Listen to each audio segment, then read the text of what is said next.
জামাত ইসলামী একজন রানিং এমপির নৈতিক পদস্খলন দেখে ধর্মের দৃষ্টিতে অনৈতিক দেখেছে নৈতিক পদস্খলন, সঙ্গে সঙ্গে রানিং এমপিকে পর্যন্ত বিসর্জন দিতে দ্বিতীয়বার ভাবে নাই, দ্বিধা করে নাই।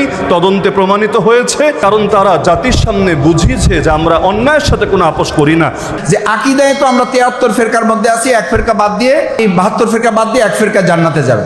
আমাদের জাতিগত বিভেদ আপনি দূর করবেন কিভাবে? আসসালামু আলাইকুম ওয়া রাহমাতুল্লাহি ওয়া বারাকাতুহু। প্রিয় দর্শক, সাতক্ষীরার জামাতের এমপি গাজী নজরুল ইসলামকে নিয়ে এবার কথা বলেছিলেন মুফতি আলী হাসান ওসামা এবং ডক্টর শফিকুল ইসলাম মাসুদ সহ আজকে আমাদের বিশেষজ্ঞ প্যানেলে বিজ্ঞ 3 জন আলেম রয়েছেন। এই 3 জন বিজ্ঞ আলেমের কাছ থেকে আমরা জানবো। প্রিয় দর্শক, চলুন আমরা একে একে তাদের বক্তব্যগুলি শুনে আসি, তিনারা কি বলেন এবং ডক্টর শফিকুল ইসলাম মাসুদ জামাত ইসলামকে নিয়ে কি বলেছেন। চলুন আমরা জেনে আসি। আমরা শুরুতেই মুফতি আলী হাসান ওসামার বক্তব্যটি শুনে আসি। জামাত ইসলামী রানিং এমপির নৈতিক পদস্খলন দেখে এটা ধর্মের দৃষ্টিতে অনৈতিক, তার মানে রাষ্ট্রীয় নজরে এটা পাপ কি পাপ না, আইনের কাছে গেলে এর দ্বারা বিচার হবে কি হবে না, এগুলো দেখে নাই, বরং দেখেছে নৈতিক পদস্খলন, সঙ্গে সঙ্গে রানিং এমপিকে পর্যন্ত বিসর্জন দিতে দ্বিতীয়বার ভাবে নাই, দ্বিধা করে নাই। তদন্তে প্রমাণিত হয়েছে, অ্যাকশনে চলে গিয়েছে। এখান থেকে কি বোঝা যায় না আগামী দিনে যদি এই দলটা ক্ষমতায়ও যায়, তাদের হাতে দেশ এবং জাতি নিরাপদ বটে। কারণ যারা রানিং এমপি, আগামী দিনে তাদের কেউ কেউ যদি মন্ত্রীও হয়ে যায়, ভুল তো মানুষের হতেই পারে, তো ভুলের সঙ্গে আপোষ করবে না, অন্যায়ের সঙ্গে কম্প্রোমাইজ করবে না। যত বড় নেতা হোক আর যাই হোক, তার বিরুদ্ধে যেই দল অ্যাকশন নেয়, আমি তো মনে করি তাদের হাতেই বাংলাদেশ নিরাপদ, অন্য কারো হাতে নিরাপদ না। যোদ্ধা অথবা হাতে গোনা কয়েকজন মুক্তিযোদ্ধার একজন মুক্তিযোদ্ধা, কারণ এমপি মুক্তিযোদ্ধার দ্বিতীয় কেউ আছে কিনা আমি জানি না। তো এখন তাকে পর্যন্ত বিসর্জন দিয়েছে কেন? কারণ তারা জাতির সামনে বুঝিয়েছে যে আমরা অন্যায়ের সাথে কোনো আপোষ করি না। তাহলে জামাতের বিরুদ্ধে বদনাম করলেন যে নৈতিক পদস্খলন হয়েছে, কিন্তু এটা দেখলেন না তারা অন্যায়ের সঙ্গে আপোষ করে না, বরং এভাবে বিসর্জন দেয়। আপনারাও ইতিহাস সৃষ্টি করেন, জাতি দেখুক আপনারা অন্যায়ের সাথে আপোষ করেন না। আর যদি দেখা যায় না অন্যের বেলায় এক নীতি, নিজের বেলায় আরেক নীতি, নিজে চাঁদাবাজ পালবেন, খুনি পালবেন, ধর্ষক পালবেন, মাদক কারবার পালবেন, আর অন্যদের হাজারটা ভালো দেখেও না দেখার ভান করে পড়ে থাকবেন, আর একটা দুইটা কিছু পেলেই এটা নিয়ে খালি লাফাবেন আর বড় বড় গলায় ডায়লগ মারবেন। এমন যদি হয়, জাতি বুঝে নিবে ডাল মে কুচ কালা তো জরুর। কোথায় কোন কোনো পদস্খলন অথবা কোনো ভুলভ্রান্তি অথবা কোনো ত্রুটি পাওয়া যায়, ব্যাস সে অপেক্ষায় থাকবে 6 মাস, 1 বছর, 2 বছর, যদি কখনো পায় বলবে পাইছি রে ভাই পাইছি। এরপর এটারে এমনভাবে ছড়াবে যেন এই দলের মধ্যে, এই ধারার মধ্যে, সংগঠনের মধ্যে ভালো কোনো কিছুই নাই। এরকম কিছু মাঝে আছে কিনা সমাজ? কারণ ভাই ভুলভ্রান্তি কার ভেতরে নাই? আমিরা জামাত তো স্পষ্ট বলেছেন যে জামাতে ইসলামী কোনো ফেরেশতাদের সংগঠন না, আমরাও মানুষ, আমাদেরও ভুলভ্রান্তি হয়। কিন্তু ওমর রাদিয়াল্লাহু আনহু বলেছিলেন রাহিমাল্লাহু মান হাদানি ইলা উয়ুবি, আল্লাহ রহম করুন তাকে যে আমাকে আমার দোষ ত্রুটিগুলো ধরিয়ে দিবে। আবু বকর রাদিয়াল্লাহু আনহু প্রথম খুতবায় খলিফা হয়ে বলেছিলেন আমি তোমাদের মধ্যে সর্বশ্রেষ্ঠ না, যদিও আমাকে তোমরা দায়িত্ব দিয়েছো, সুতরাং আমি যেটা ভালো কাজ করব সেটাতে আমাকে সাহায্য করবা, আর আমি যদি মন্দ কিছু করি তোমরা ধরে আমাকে সোজা করে দিবা। একটা কথা প্রায়শই আমরা শুনি, জামাত নাকি কওমে বিদ্বেষী। এমন ভয়ও দেখানো হতো ইলেকশনের আগে, জামাত ইসলামী ক্ষমতায় গেলে কওমে মাদ্রাসা বন্ধ করে দিবে, মসজিদের ইমামদেরকে মসজিদ থেকে বিদায় করে দিবে। এমনকি কোনো কোনো এলাকায় এই ভয় দেখিয়ে ভোটের মাঠে পর্যন্ত প্রভাব বিস্তার করা হয়েছে। এই যে কথাটা বলা হয় জামাত কওমে বিদ্বেষী, বাস্তব না সম্পূর্ণ অবাস্তব? আমিরা জামাত তিনি একজন এমপি হিসাবে, এবং শুধু এমপি না, তা বিরোধী দলীয় নেতা হিসাবে তিনি যে মাসিক একটা সম্মানী পান, সরকার নির্ধারিত মাসিক যে সম্মানী পান, আমাকে বলেন তো সেই সম্মানীটা কোথায় তিনি ব্যয় করেন? আলহামদুলিল্লাহ সবাই জানেন দেখি একটা কওমি মাদ্রাসা, এবং জানো তো না কওমি মাদ্রাসা না। কেউ হয়তো বলবে ও বুঝেছি, মনে হয় জামাতের কোনো হুজুরের করা কওমি মাদ্রাসা না রে ভাই। ওই ঢাকা মিরপুরে এমন একটা মাদ্রাসা, যেই মাদ্রাসার নাম গোটা বাংলাদেশ জানে, এমন একটা শীর্ষস্থানীয় মাদ্রাসা। আমি নামটা যেহেতু আমিরা জামাত প্রকাশ করেন না, আমিও নামটা প্রকাশ করছি না। শীর্ষস্থানীয় একটা মাদ্রাসা, সেখানে তিনি 5 বছরের জন্য তার এই সম্মানীটাই অক্ষ করে দিয়েছেন। এখন বলবেন আমিরা জামাত তিনি ব্যক্তি হিসাবে ভালো মানুষ, তিনি হয়তো দিয়েছেন। শুধু তিনি ব্যক্তি, নিজের গত সপ্তাহের অভিজ্ঞতা বলি তাহলে আমাদের মিরপুরে, বৃহত্তর মিরপুরে, মানে মিরপুরে তো অনেকগুলো ভাগ আছে, মিরপুরে 1, 2, 3 এরকম অনেক বিশাল। বৃহত্তর মিরপুরের একটা বোর্ড আছে প্রাইভেট মাদ্রাসাগুলোকে নিয়ে। সেই বোর্ডের সেক্রেটারি যিনি একজন ব্যাংকারও, আমার সাথে আবার নিজের বড় আলহামদুলিল্লাহ বেশ প্রতিষ্ঠিত একটা প্রাইভেট মাদ্রাসাও আছে, অনেক টাকা বিলও নেয় এবং পড়ালেখার মান ভালো। তো আমার কাছে রিকোয়েস্ট করলো যে আমাদের কিছু মাদ্রাসা এমন যেখানে কিছু এতিম ছেলেপেলে আছে, যদিও প্রাইভেট মাদ্রাসায় খুব বেশি থাকে না, কিন্তু কয়েকটা প্রতিষ্ঠানে কিছু এতিম ছেলেপেলে আছে, তো ওদের কোনো একটু খেদমত করা যায় কি না। আমি বললাম কেমন খেদমত দরকার? বলল আর কিছু না হোক, অন্তত এখন গরমের টাইম যদি একটু ফ্যান দেওয়া যায় মাদ্রাসাগুলোতে, এটা একটু উপকার হয়। আমি বললাম আচ্ছা ঠিক আছে, ফিকির করে দেখি। তো নেই, আমি সঙ্গে সঙ্গে ঢাকা মহানগরী উত্তরের আমির এবং আগামী দিনের মেয়র পদপ্রার্থী সেলিমউদ্দিন ভাইকে, আমাদের সিলেটেরই, তাকে আমি ফোন দিলাম যে আসলে এইরকম তো একটা রিকোয়েস্ট এসেছে, এখন আপনি তো আলহামদুলিল্লাহ অনেক জনসেবা করছেন, এটাও একটু করা যায় কিনা। আমি অবাক হলাম, আমি ভেবেছিলাম হয়তো বলবেন চিন্তা করে জানাচ্ছি অথবা পরামর্শ করে দেখছি। 1 সেকেন্ডও টাইম নেন নাই, তিনি বলেন হ্যাঁ আমি রাজি আছি। এটা তো আরও আমাদের সৌভাগ্যের ব্যাপার যে আমরা আলিম এবং তালিব ইলমদের খেদমত করতে পারবো। আমাকে সাথে বললেন আচ্ছা আপনি তো জাস্ট ফ্যানের কথা বলেছেন, কয়টা প্রতিষ্ঠানে ফ্যান লাগবে আমাকে তালিকা দেন, এরপর আরও কথা আছে। আমি তালিকা নিয়ে ওনার কাছে পাঠালাম, আমাকে 30টা মাদ্রাসার তালিকা দিল। আমি 30টা মাদ্রাসার নাম, মুহতামিমের নাম সহ ওনার কাছে পাঠালাম। তাহলে একটা কাজ করলে কেমন হয়, আমরা সব আলেমদেরকে এক জায়গায় এনে একবেলা মেহমানদারি করি, একটু আলহামদুলিল্লাহ একসাথে বসে খাওয়া দাওয়া করলাম, ওনাদের হাতে হাদিয়াটাও তুলে দিলাম। আমি বললাম এটা তো খুবই ভালো হয়। এখন আমাকে বললো তাহলে 30টা না 50টা মাদ্রাসার মুহতামিমকে আপনি দাওয়াত দেন, খাওয়া দাওয়া করলাম সবার সাথে, আর যেই 30টা তালিকা এসেছে তাদেরকে ফ্যান দিয়ে দিলাম। তো আলহামদুলিল্লাহ দেখা গেল যখন তাকে এভাবে বলা হলো, ওই 30টা মাদ্রাসা শুধু না 50টা মাদ্রাসার প্রতিনিধি আসলো এবং আমাদের চোখের সামনে 30টা মাদ্রাসার প্রতিনিধির নিকট তিনি ফ্যান বুঝিয়ে দিলেন।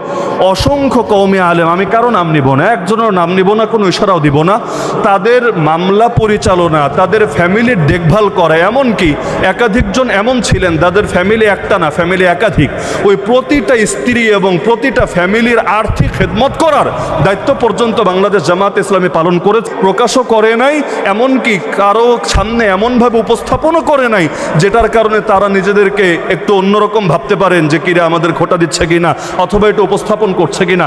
এমনকি আমি যে এটা বলছি এটাও হয়তো দায়িত্বশীলরা ভালো নজরে নেবেন, কিন্তু কিছু কথা এমন যেটা না বললেই না। সাতক্ষীরা 4 আসনের সম্মানিত জাতীয় সংসদ সদস্য গাজী নজরুল ইসলাম সাহেব তার স্ত্রীকে নিয়ে তার শ্বশুরের অফিসে যাওয়ার পরে তার স্ত্রীর সঙ্গে কুশল বিনিময়ের সময় এবং মেয়ের মামা তার কিছু অন্তরঙ্গ মুহূর্তের ভিডিও ধারণ করে এবং তাকে বিভিন্নভাবে ব্ল্যাকমেইল করে 1 লক্ষ টাকা তার থেকে হাতিয়ে নেয়। সেই সাথে তার যে চলার গাড়িটি তিনি যাতে চলতেন সেই গাড়িটি জব্দ করে সেই কূটনৈতিককারীরা তার থেকে আরো 10 লক্ষ টাকা দায়ের করে। সেই টাকা দিতে অস্বীকার করলে বিভিন্ন পর্যায়ে বিভিন্ন যোগাযোগের মাধ্যমে তাকে বিভিন্নভাবে ধমকি দেওয়া হয়।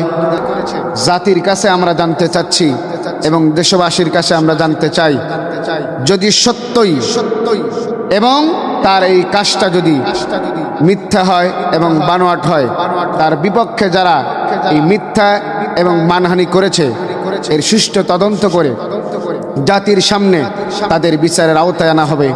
যারা ইসলামওয়ালাদেরকে কালামওয়ালাদেরকে ইজ্জত হানি করার চেষ্টা করে, মানহানি করার চেষ্টা করে, যদি তদন্ত সঠিকভাবে তাদেরকে আমরা বিচারের আওতায় এনে লোক সমাজের সম্মুখে জাতির সম্মুখে তাদের বিচার করা হবে। জনাব গাজী নজরুল ইসলাম সাহেবকে বলতে চাচ্ছি, এত বড় ঘটনা সম্প্রতি ঘটার পরে লোক সমাজের মুখে ছড়িয়ে পড়লেন ঘটনাটি কেন তিনি আমাদের সম্মানিত উপর মহোদয়ের সহ আমিরে জামাত সেক্রেটারি জেনারেলের মাধ্যমে কেন সংগঠনের ঊর্ধ্বতন কর্মকর্তাদের কাছে জানানো হলো না, এটা শোনার জন্য, জোরদারভাবে শোনার জন্য এবং সংগঠনকে তার কথাগুলো শুনে যদি সে দোষী হয় দোষের বিচার হবে, আর যদি নির্দোষী হয় তার এই মানহানির ইজ্জতের যেই হামলা করেছে তাদের বিচার চাচ্ছি ইনশাআল্লাহ। ইজ্জত দেওয়ার মালিক আল্লাহ, ইজ্জত ছিনিয়ে নেওয়ার মালিক আল্লাহ। কারণ হলো দুনিয়ার মানুষেরা যখন কারো ইজ্জত লুণ্ঠন করার চেষ্টা করে, আর মহান আল্লাহ রাব্বুল আলামিন যদি ওই ব্যক্তির ইজ্জতকে বাঁচানোর জন্য সম্মানটা আল্লাহ রাব্বুল আলামিন যদি তাকে দিয়ে থাকেন, গোটা তামাম পৃথিবীর সব মানুষ চেষ্টা করেও কখনো ইজ্জত হানি করা সম্ভব না। কারণ আল্লাহ রাব্বুল আলামিন বলছেন এই দুনিয়ায় কত মানুষকে আল্লাহ সম্মানের চেয়ারে বসায় দিলেন, আবার কত মানুষকে সম্মানের চেয়ার থেকে অসম্মানিত করলেন। সম্মানিত ব্যক্তি যখন অসামাজিক কাজে এবং বিভিন্ন বিরূপ মন্তব্য কাজের মধ্যে লিপ্ত হয়ে যায়, আল্লাহ তাকে জাতির সামনে তার ইজ্জত হানি। যে আকীদায় তো আমরা 73 ফেরকার মধ্যে আছি, 1 ফেরকা বাদ দিয়ে 72 ফেরকা বাদ দিয়ে 1 ফেরকা জান্নাতে যাবে। আমাদের জাতিগত বিভেদ আপনি দূর করবেন কিভাবে? আমাদেরকে তো কাকড়া জাতিকে পরিণত করে রাখা হয়েছে। আমরা কাকড়া জাতি থেকে কখনো ইলিশে জাতিতে পরিণত হতে পারলাম না। গণ অভ্যুত্থান থেকে তৈরি হওয়া নেতাদেরকে আমরা বসাতে পারি নাই। সুতরাং খুব বেশি আশা করে লাভ হবে না। কেন লাভ হবে না এটা আমার কথা না। আমাদের শিক্ষায় আমরা তো শেষ হয়ে গেছি। শেষ হয়ে গেছি কেন? শেষ হয়ে গেছি এই অর্থে, শিক্ষক রাত্রিবেলা প্রাইভেট পড়াচ্ছে, ছাত্রকে বলছে বাইরে গিয়ে দেখো যে এখন কি অবস্থা, রাত না দিন। তো সে বাইরে গিয়ে ছাত্রের অবস্থা বুঝেন আর কি, বাইরে গিয়ে বলছে যে স্যার বাইরে এত অন্ধকার, রাত না দিন কিছুই বোঝা যাচ্ছে না। শিক্ষক আবার ওই মাপের, আলোচনার জন্য বলছি, শিক্ষক বলতেছে বোকা নাকি, একটা হেরিকেন নিয়ে তো যাইতে পারতা তুমি, হেরিকেন নিয়ে নেকে গেলে তাহলে দেখে বোঝা যাবে এটা রাত না দিন। আর ছাত্র বলতেছে এত অন্ধকার, রাত না দিন কিছুই বোঝা যাচ্ছে না। আপনি আমাদের শিক্ষা বাজেটে কোন প্রসঙ্গে আলোচনা করবেন? আমাদেরকে সন্তানদেরকে ড্রেস, জুতা, ব্যাগ দেওয়া হচ্ছে। আমাদের শিক্ষক বলছিলেন রুটি নেবা না চাবি নেবা? তা আমরা বলছিলাম আমাদের রুটি দরকার, ক্ষুধা আছে, আমাদের তো ক্ষুধা, তা আমরা তো রুটি চাই। বলছি যে না রুটি না, চাবি নিতে হবে। আল্লাহ চাবি দিয়ে কি করবেন? বলছে চাবিটা পেলে পুরো রুটির দোকানটা পেয়ে যাবা। ওটা তো সময় সাপেক্ষ ব্যাপার, পরিশ্রমের ব্যাপার, চাবি নিতে হবে, তালা খুলতে হবে, পাওয়া যাবে যাবে না। আমরা বাংলাদেশের মানুষ নগদে বিশ্বাসী, নগদ যা পাওয়া হাত পেতে নাও, রুটি পেয়েছি ওইটা নিয়ে চলে গেলাম। সেখানে আমার সন্তানদেরকে শিক্ষক না দিয়ে, শিক্ষার মান না দিয়ে তাদেরকে আপনি ব্যাগ দিচ্ছেন। এই ব্যাগ, জুতা এবং তাদের ফিডিং যে মিল দেওয়া হচ্ছে, মূলত এটার মধ্যে দিয়ে দলীয় কর্মীদের কোথাও কোথাও পুনর্বাসন করা ছাড়া ব্যক্তিগতভাবে আমি মনে করি এটার কোনো মূল্যায়ন হবে না। সেই জায়গাটা আমাদেরকে দেখতে হবে। আমাদের সন্তানরা যেন সেখানে ভূমিকা রাখতে পারে, আমাদের তরুণরা যেন সেখানে কথা বলতে পারে, তরুণরা যেন সেখানে দক্ষতা অর্জন করতে পারে। মাস্টার্স পাস করার পরে 5,000 চাকরির জন্য ঘুরবে কেন? এখন শেষ কথা, উদ্যোক্তা তৈরি করা, ইসলামী মূল্যবোধে উদ্যোক্তা তৈরি করা। উদ্যোক্তা তৈরি কি? আমাদের তরুণদের সাথে যদি তাদের প্রযুক্তির পাশাপাশি যদি তাদের মূল্যবোধকে অ্যাটাচ করা না যায়, তরুণ ভাবনা শেষ অংশে আমি এইটুকু অনুরোধ করতে চাই। প্রিয় দর্শক, এতক্ষণ আমরা শুনছিলাম বাংলাদেশের বিজ্ঞ 3 জন আলেমের কাছ থেকে যে সাতক্ষীরা জামাতের এমপি গাজী নজরুল ইসলামকে নিয়ে বিজ্ঞ আলেমদের বক্তব্য কি, মন্তব্য কি এবং জামাত ইসলামের এমপির বিষয়টিকে নিয়ে জামাত ইসলাম কি বলেছেন, জামাত ইসলামের পক্ষ থেকে কি পদক্ষেপ নিয়েছে, সে বিষয়ে আমরা শুনছিলাম বিজ্ঞ আলেমদের কাছ থেকে। প্রিয় দর্শক, আসলে অন্যায় জামাত ইসলাম কখনোই প্রশ্রয় দেয় না এবং দিবেও না। সেই কথাই বিজ্ঞ আলেম ওলামাগণ বলেছেন, আলী হাসান ওসামা সহ তারা বলেছেন যে যদি কেউ অন্যায় করে সে যেই হোক না কেন, জামাত ইসলামের উচ্চ পর্যায়ের নেতা হোক বা নিচু পর্যায়ের নেতা হোক, যেই হোক না কেন, অন্যায়ের শাস্তি তাকে পেতেই হবে। সাতক্ষীরা জামাতের এমপির বিষয়টিকে নিয়ে জামাত ইসলামের পক্ষ থেকে কি পদক্ষেপ নিয়েছে, কি পরামর্শ দিয়েছে, সেটি আমরা শুনলাম এতক্ষণ বিজ্ঞ আলেমদের কাছ থেকে। প্রিয় দর্শক, ভুলের ঊর্ধ্বে আমরা কেউ না, ভুল ত্রুটি মানুষের হতেই পারে, তবে জেনে শুনে এত বড় ভুল করাটা আসলে মানায় না। কারণ জান্নিওয়ালা ব্যক্তি যখন ভুল করে এটি সমাজের মানুষ ভালো চোখে দেখে না। প্রিয় দর্শক, আমরা এখানে বিজ্ঞ 3 জন আলেমের কথাগুলি শুনলাম। এই 3 জন বিজ্ঞ আলেমের মধ্য থেকে যার কথাগুলি কোরআন ও হাদিসের দলিল ভিত্তিক হবে, আমরা তার কথাটাই, তার মতটাই গ্রহণ করে নেব ইনশাআল্লাহ। সর্বোপরি আল্লাহ তাআলার কাছে দোয়া করি, আল্লাহ তাআলা আমাদের সবাইকে যেন কোরআন ও হাদিসের সহিহ পথে আমাদেরকে যেন পরিচালিত করেন এবং সকল প্রকার শয়তানের ধোঁকা থেকে আমাদেরকে যেন হেফাজত করেন। প্রিয় দর্শক, আমরা একেবারে ভিডিও শেষ প্রান্তে চলে এসেছি। আমি মিনারুল ইসলাম আজকের মতো এখানে বিদায় নিচ্ছি। দেখা হবে অন্য কোনো ভিডিওতে। সে পর্যন্ত সকলে ভালো থাকবেন, সুস্থ থাকবেন। আসসালামু আলাইকুম ওয়া রাহমাতুল্লাহি ওয়া বারাকাতুহু।